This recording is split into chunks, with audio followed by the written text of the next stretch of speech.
You're listening to the Options Insider Radio Network, the home of the Options Podcast. For more quality options programs, visit theoptionsinsider.com or search for Options Insider Radio Network in your podcast provider of choice. Listeners can also access all of our programming through our mobile app available in the iTunes and Google Play stores. Select programs are also available via live stream at mixlr.com/options-insider. That's mixlr.com/options-insider. Don't forget to follow along with your favorite programs and submit your own questions for the hosts at twitter.com/options, stocktwits.com/options, facebook.com/theoptionsinsider, or via questions at theoptionsinsider.com.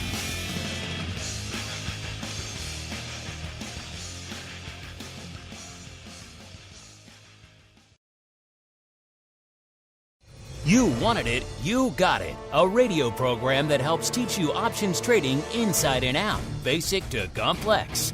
This is Options Bootcamp. Whether you want to learn how to protect your portfolio, generate income, or even become a master of volatility, the Options Bootcamp drill instructors will break it all down for you. Now, let's get you into peak options trading shape. Here are your Options Bootcamp drill instructors.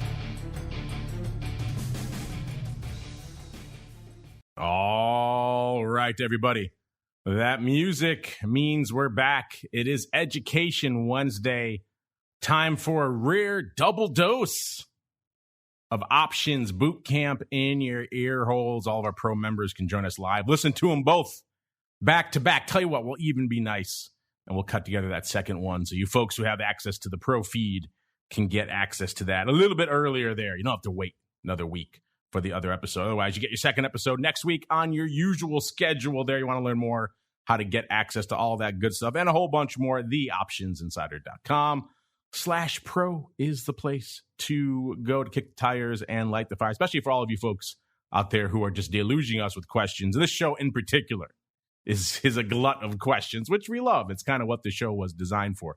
If you want to get more Q's in and more A's to your Q's, then you should definitely be checking out our pro Q&A sessions. Usually we'll have those every Tuesday. Might have a double dose of it next week, so spoiler alert, stay tuned for that. So we've had some great people filling that chair for the pro Q&As. So if you want to get access to those as well and really have a chance to just ask questions about anything in the world of derivatives, some of the top minds on the planet, theoptionsinsider.com/pro is the place to go. We will give you the opportunity to get all of your Q's answered. That's kind of what we do over here. So check it out for yourselves. Of course, if you like listening the old-fashioned way, On Demand is still available on all those platforms. You pretty much have a flavor available for pretty much any way you want to get it. So check it out wherever you're getting this. It's up there on Audible. You can get it there. And I saw some stuff coming by on Audible the other day. It still cracks me up to see the show on Audible. So wherever you're getting it, make sure you keep rating and reviewing on your platform of choice. It does help all the new folks discover it. And of course, if you have a question you want to send in the old-fashioned way via email or that sort of fun stuff, social media, you know how to find us over there at Options on most of the major social media platforms. Questions at theoptionsinsider.com also works, even though the members get a cool member hotline to bump them to the top of the queue. You know who's never bumped to the top of my queue, but somehow he finds his way to this show anyway? He is the black-headed one himself, Mr. Dan Passarelli from Market Taker Mentoring. You know, Dan, we keep trying to change the time of the show and have to try to confuse you. Somehow you figure it out every week, sir. Oh, yes. Well, you can't fool me, Mark. You just can't. You're thinking this is the week. This is the week we're finally going to escape the clutches of the black-hatted one. But you are inescapable, sir. That's right. You are like Thanos. You're inevitable. Exactly. I like that image. Dan as Thanos. As we keep on, actually, before we keep on rolling to fun stuff, it's been a little while since we've checked in on the land of MTM. When you're not busy snapping and wiping out half of humanity, sir. What's been lighting up your tape from a volatility and from a valuation and all sorts of other fun perspectives these days, sir? Yeah, it's been interesting because earnings season is here. And so definitely doing a lot of earnings trades. That is our thing, doing earnings trades. And later on, I'll tell everybody about a presentation that I have coming up on this Friday that you can attend for free. Oh, did you like earnings? I didn't know that, Dan. Oh, maybe we should talk about that. What do you think? That's never a bad idea, Mark. Oh, I think that's not a bad idea for the show. So why don't we do that as we head on into the options drills? Well, in boots, time for our favorite pastime, option drills. We're going to take the strategies learned during the show and teach you how they can be employed to achieve a specific objective. Do you hear me? Yes, sir!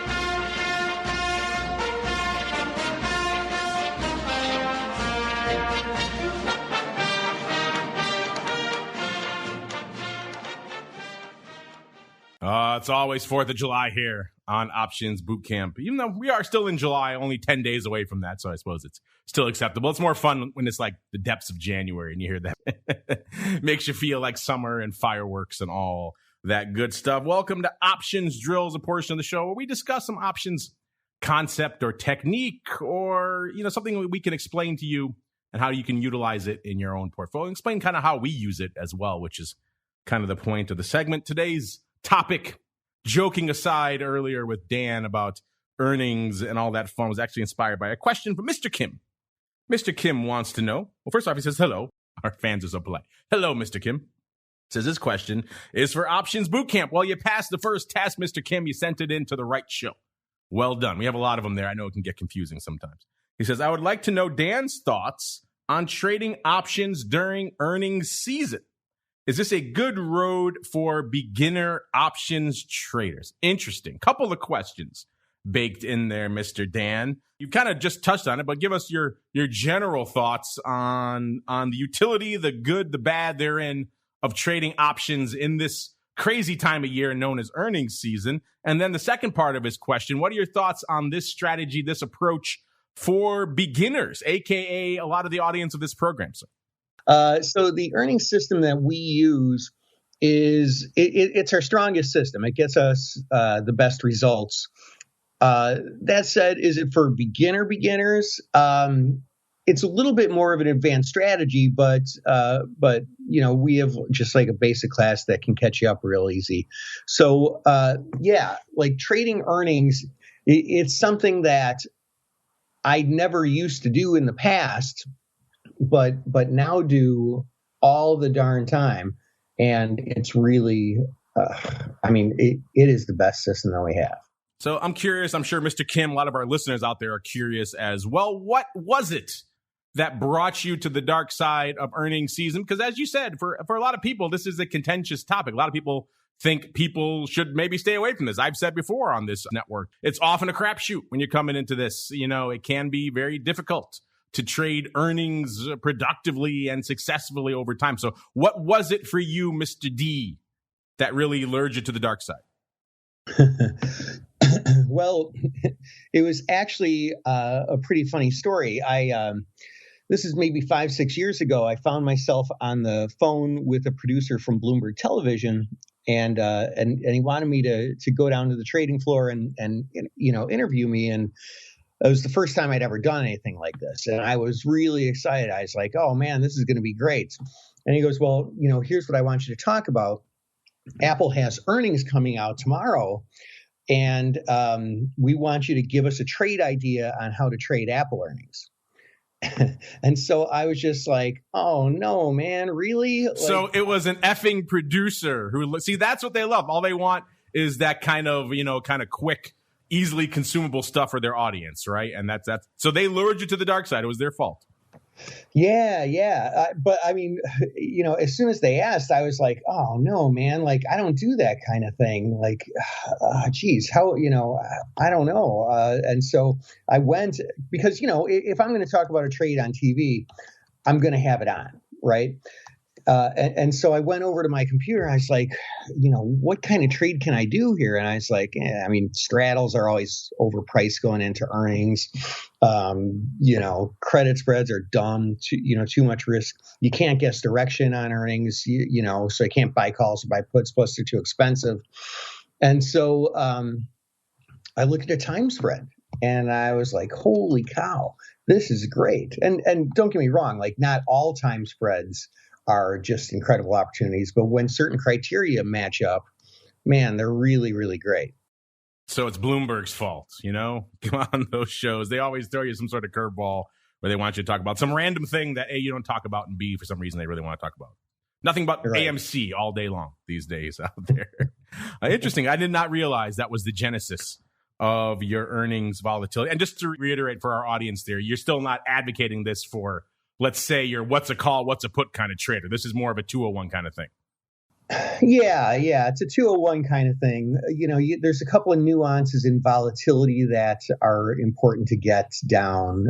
But it's once you have certain things down, man, it can really work great. Well, let's get to some of those nuances then, because you're right. If there's one way to describe earnings trading, it is highly nuanced. I know for a lot of our listeners to this show, you mainline boot camp, and we love you for it. If you're not listening to some of our other shows on the network, we've been touching on this topic frequently for quite some time. We're actually fortunate. I kind of gave a hard time to the Oracle of New Hampshire over there, Mr. Matt Amberson, about he has a lot of great data. I said, no one's really crunching the numbers for earnings season. It's such a frequent question we get from our audience. How do these names perform during earnings? So I kind of twisted his arm for you folks out there, listeners. And now the folks over there at Orats actually crunch the numbers for us every cycle. So we are kind of the exclusive home of the best earnings volatility data on the planet. And it's free. You can't beat that. So if you want to check out this stuff in more detail, you know where to go, theoptionsinsider.com. Click on that options news and articles tab there. That's where all kind of the written content lives. And you can see all the earnings move results, and earnings season reports. We have them there for you all the time, 24/7, free of charge, updated all the time. And now we're just in the process, listeners, of flipping on into a new cycle. We just flipped the script. This week is kind of the kickoff to a new season of earnings trading out there. That means more earnings fun from an earnings volatility perspective. And what do I mean when I'm talking about earnings volatility? There's a lot that goes into that conversation. But in case you missed some of our other ones on the option block and the analysis we've done before, I encourage you to go check out these reports. In particular, I think for a lot of you out there who are new, I think the earnings season report will be very informative for you. I have here the most recent one from the end of last season where we crunched all the numbers for every week. There's effectively 6 weeks in the cycle. Crunched the numbers for every week and going back a bit as well. So we look at how many firms are reporting, what the average over time of in terms of what their straddle was. So if every firm lived up to their earnings straddle, they moved exactly that amount, you'd have pretty much 100% here of the season. And what we ended up, since the pandemic has started, one of the biggest surprises to me has been the fact that earnings volatility has dramatically underperformed almost every cycle. You maybe thought, especially in the beginning of it, when we had a lot of big firms coming out and saying, man, we have no idea what the future holds. We can't give any guidance. We withdraw all our guidance and all of our numbers. You would have thought in the past it would have been a recipe for massive sell-offs, explosions of volatility. And we didn't really see any of that. We saw the market kind of collectively shrugging its shoulders and saying, we don't really care. And the vol kind of came in that cycle, and then the next cycle, and then the next cycle, and it kind of repeated like clockwork, where they came in every season. They kind of squeezed the vol a little bit more, so the straddles got a little bit cheaper, and yet the names still underperformed. And then the next cycle, they would do it again. They would squeeze the vol a little bit more. The straddles would get a little bit cheaper, and then they would still underperform. And I thought for a while now, okay, the worm's finally about to turn. We have to, at a certain point, you can't squeeze that stone anymore. There's not enough to come out of it anymore. At a certain point, names have to start outperforming, and we'll see the vol start ticking back up. I thought that for a while. Matt even came out on a limb and predicted that at the beginning of the last cycle. He said, this is it. This is the moment where the worm would turn. And unfortunately, maybe fortunately, I guess depending on your viewpoint out there, if you're heavy on the premium selling or buying, that was not the case. The numbers in for last cycle, and it averaged out at a 74%. What does that mean? That means that if you bought a basket of all the earnings straddles for the entire season, you're talking, a couple thousand names there. It'd be a pretty expensive basket. But if you were to do so, you would have gotten back 74 cents on the dollar for everything that you spent out there. So it was a pretty blood red season. Not quite as bad as some of the others we had during the cycle, but still pretty bad. Week one, I'll give you an example. Week one, 78%. So you got back 78 cents on the dollar. Week two, 51%. You got cut pretty much in half. That's how dramatically the names underperformed their earnings straddles. Week three, 65%. Week four, 81%, a little bit better. The best week of the entire cycle, 96% for week five. Didn't quite break even, but got the closest you got. And then week 6 back down to just a dismal 62%, and all that averaged out to 74%. So it's still not looking good. There were some names towards the end. Remember, Nike and a few others kind of blew the cover off the ball that maybe gave some hope, some glimmers, some glimpses of the potential for some names to outperform. But as a whole, vol is still coming in. So that's one of the things we caution you to pay attention to. Past is not always prologue, but we're in this weird period right now. And until we break out of this, who knows when that's going to be, we're going to see a lot of dramatic volatility underperformance here, which is kind of interesting and kind of crazy. Dan, I know you've been putting out some emails and stuff recently about this exact topic, about discussing earnings and volatility. So what do you guys have up your sleeve over there at MTM, sir? Yeah, we're about to get really heavy into earnings season. And so I'm going to have a webinar this Friday, June 16th, 2021, for those of you watching this live or close to live. And you can register for it by going to markettaker.com/OB for options boot camp. So, but it's a complimentary webinar. I want to introduce this system to everybody I can. It works really well for me. I had, some really good results with it. So yeah, join our free webinar. Don't you know the cool kids call it OBC, sir? What's this OB stuff? What are you doing to us here? Here, give us a hint. Give us a taste of what we can get on the webinar, sir. What's coming up? I'm trying to save everybody a keystroke, Mark. So I introduced my system, and I'll just kind of steal a little bit of my thunder going into it. It involves trading time spreads when certain criteria are met. Like most of the trades coming out during earnings season, a time spread's not a good idea. And as you saw or heard from what Mark just said, straddles can be a terrible idea. But like I have this really neat little analysis system. I put it all into a little spreadsheet, and me and our students trade it. And so I'm going to introduce that system to you on this Friday. And I especially if you've been trading for a while, like I actually kind of busted some. I didn't even tell this guy that I found out, but there's a professional trader who runs a trading company who signed up for this class and is apparently using it with his professional traders. It's like, oh, okay, well, if you're a professional trader, I don't know why you need to follow my class, but hey, I guess it's in honor or something. I'm sure he generously offered to cut you in on the profits of his class as well. That was only fair. Yeah, exactly. Right. Well, I'm glad you mentioned that, though, the pattern of kind of volatility, because you're right. It is kind of interesting to watch. We kind of just talked about crunching all the numbers, and those are all still there for you on the website whenever you want listeners to check it out for yourself. We also have reports on different names, so we'll break down a particular name. We have what's called earnings move reports, where they actually will tell you how this name has performed in the past, what it averages out to from a certain move. You can even do it by quarter. And then it'll show you what they're pricing in right now, how that compares and contrasts. We also have earnings move results reports, which will tell you, here's how the name performed, and here's how it stacks up compared to the previous name. So obviously that comes out after the announcement itself. So that we carve up that onion in a lot of different ways. So if you are intrigued in this topic, again, check out Dan's webinar, of course. And in the interim, of course, and whenever you're trading these things, you should be checking out those earnings volatility reports we have for you, because quite frankly, as far as I'm aware, they're the only game in town for this. I know there was a Goldman study about a decade ago about how names perform based around their earnings channel. That's really was about it for accessible research.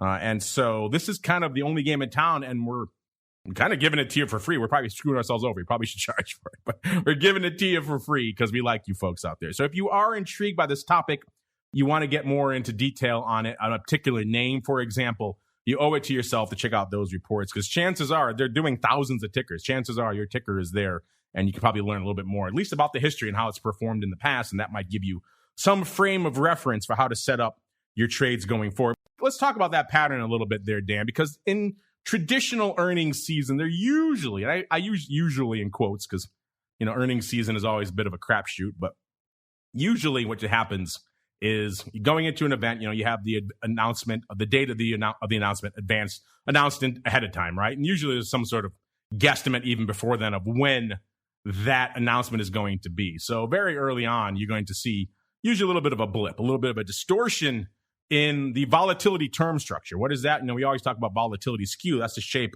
of the implied volatility across the calls and the puts in a single month. The term structure is looking out across all of the expiration months. And usually it's a glance of the at-the-money volatility in the different months. So here's June, here's July, here's August, and you can see how they all stack up against each other. And what you'll usually see is a little bit of a blip, a little bit of a distortion in the month when the earnings volatility is either going to be announced or expected to be announced. And so that's usually the first thing you're going to see, which again, kind of leads back into that time spread setup that Dan was talking about. When you see distortions in the term structure, usually that's an opportunity to maybe trade some time spreads around it there. But also what happens is usually leading into that event, you see what I've typically in the past called the volatility balloon, the earnings volatility balloon, and it starts to fill up with some of that volatility juice, volatility air, volatility helium, call it what you will. So that vol keeps coming in, and especially in that week or so, 2 weeks so leading into the announcement, it starts to come in pretty hot and heavy. And people always encounter this with their premium sellers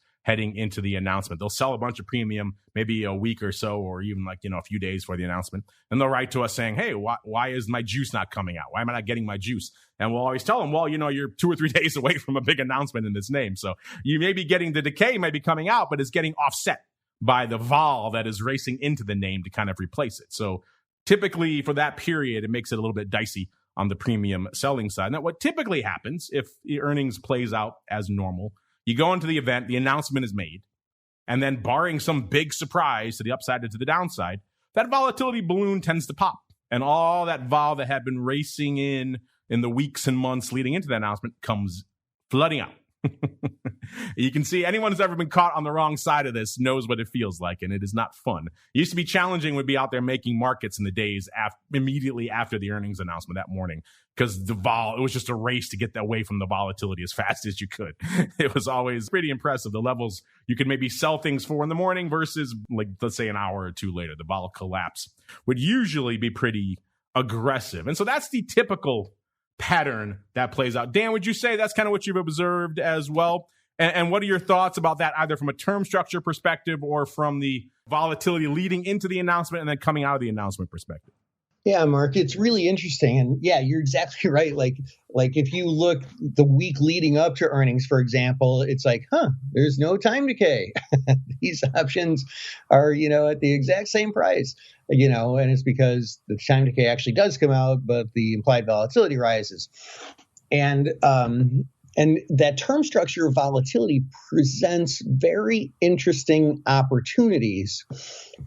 And so it's important to work that into your analysis so that you can get a feel for what a vol crush might look like after earnings, because that's our earnings trade is buying the time spread the day before and selling it the day after to take advantage of that term structure. But you really have to look at a number of other factors.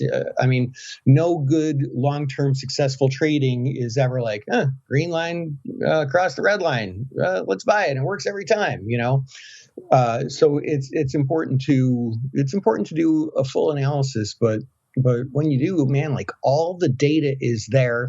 It's all just public information. You have the same access to data as all the professionals do.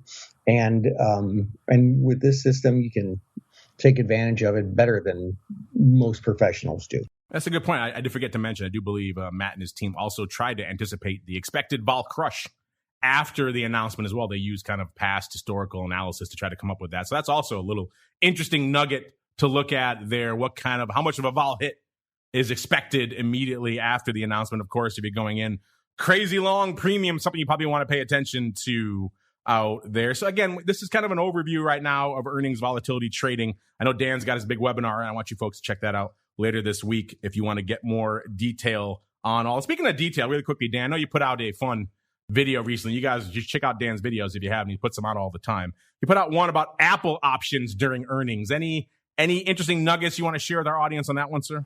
Yeah, that's going to be a good one to watch. Apple's earnings are, let me just check that out real quick. Apple's earnings are, come on, there it is, coming up on, I believe, July 27th. I always check the investor relation page just to make sure, but I believe it's July 27th after the close. And man, with this run up going into earnings, I mean, this stock has been on fire for like 4 weeks, man.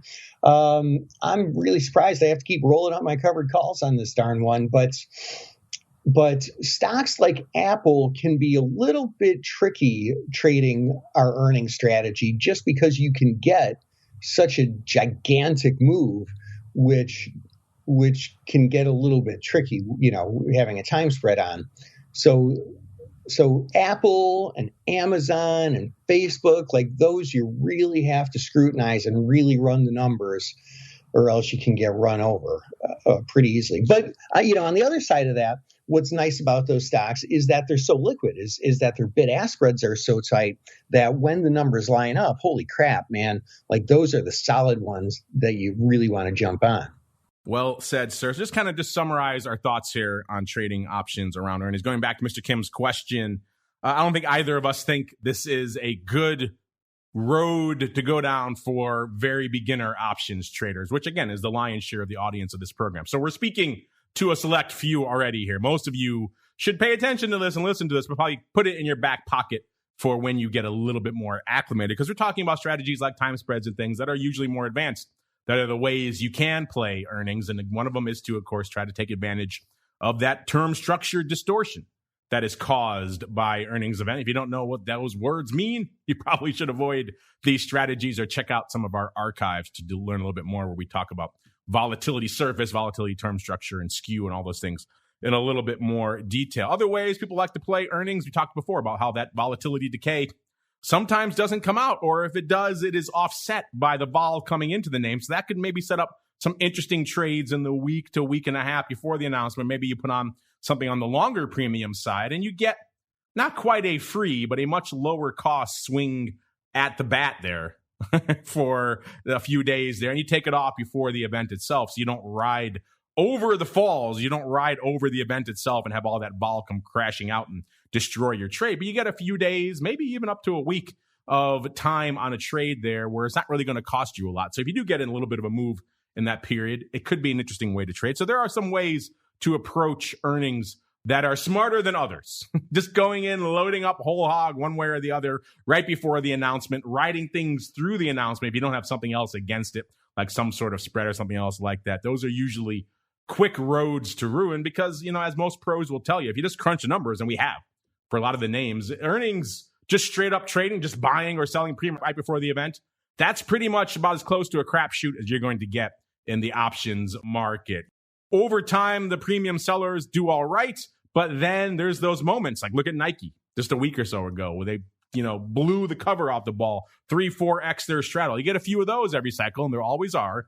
That's going to wipe out all of your profits from the rest of the cycle where you were diligently selling premium. So to say there's one particular easy way, everyone always asks, should I buy premium? Should I sell premium going into season? And the answer is yes and no to both. So it's a much more nuanced process. I know Dan's got his whole thing going on with the time spreads. So certainly something to watch out. Dan, any final thoughts here before we wrap up on trading earnings season, who it's for and what they should be looking for? Yeah, I mean, I do just kind of want to point out one thing, that study that Mark was talking about earlier about how, basically you're losing 20 to 30 something % on straddles overall during earnings season if you buy straddles. Like, some people look at that and they're like, oh no, that's bad news. It's not bad news. Like, there's great information in there. If straddles don't work, if buying premium doesn't work, selling it can work. Can is the operative word. You can get completely annihilated when there's those big gigantic moves. But like if we played a game like, hey, I'm going to, hold up a 1 or a 2 behind my back. You have to tell me which one it is. And I say, but it's not 1. Like, if you say, oh man, that sucks, I was going to pick 1. Like, no, then it's 2, right? So, just think about it that way. Like, there's there's always an opportunity when it comes to trading. You just have to figure it out.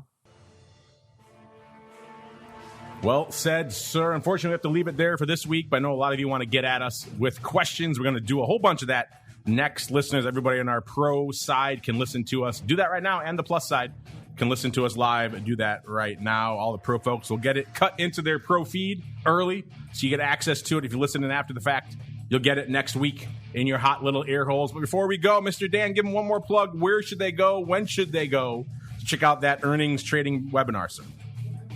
Yeah, please. I would love to have you show up this Friday. And, it's free. It's a service to all our listeners here, everybody in the MTM community.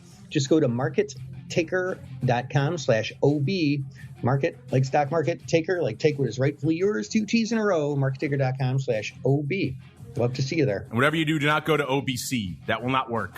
And that's a secret cool kid code out there. So, Dan, if I attend your webinar and then I utilize that in some way, am I legally obligated to cut you in on the profits, sir? You're morally obligated. Morally, okay. Obligated. I can deal with that. I'm not, morals never hindered me in the past, so we're good. All right. Check it out for yourselves.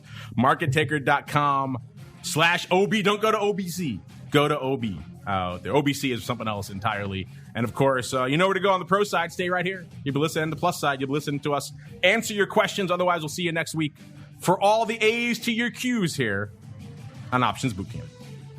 You're listening to the Options Insider Radio Network, the home of the Options Podcast. For more quality options programs, visit theoptionsinsider.com or search for Options Insider Radio Network in your podcast provider of choice. Listeners can also access all of our programming through our mobile app available in the iTunes and Google Play stores. Select programs are also available via live stream at mixlr.com/options-insider. That's mixlr.com/options-insider. Don't forget to follow along with your favorite programs and submit your own questions for the hosts at twitter.com/options, stocktwits.com/options, facebook.com/theoptionsinsider, or via questions at theoptionsinsider.com.